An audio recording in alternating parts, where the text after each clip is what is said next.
The issue that she brought up about China, the relationship between the U.S. and China, I think is a fundamental one. People talk about the big two. I think the relationships between the U.S. as the world's largest developed economy and China as the world's largest developing economy is absolutely a critical one. I happen to be spending a lot of time in China for work I'm doing at Harvard Business School, both in terms of sustainable urbanization and in executive education programs of various kinds. What I'm finding is very interesting is an extremely high level of interest in sustainability and integrated reporting in China. If you look at what the official government agencies are talking about, and I forget the exact term, but the current 5-year plan is essentially one that says we need to continue to grow, we need to take care of a large population, but we need to do so in a responsible way that takes account of society's limited resources. My book on integrated reporting is being translated into Chinese. It should be available in June.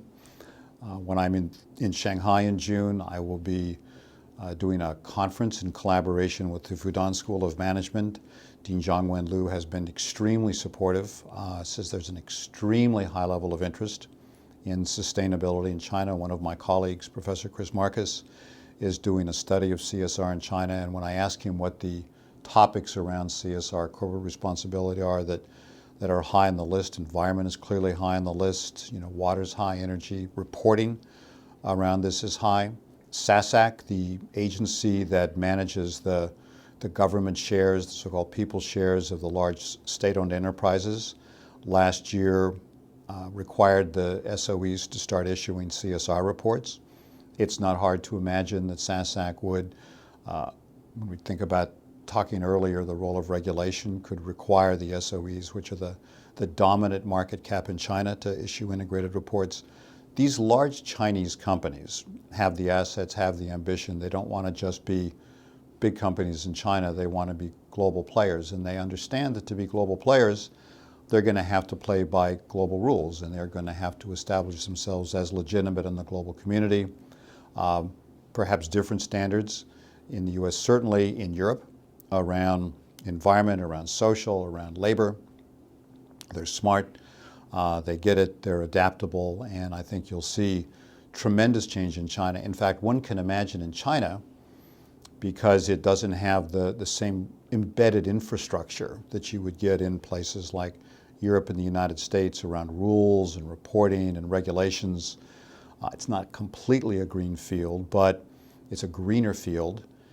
One could imagine that leadership around things like integrated reporting could happen in China, and could happen in China more quickly than it happens in the United States.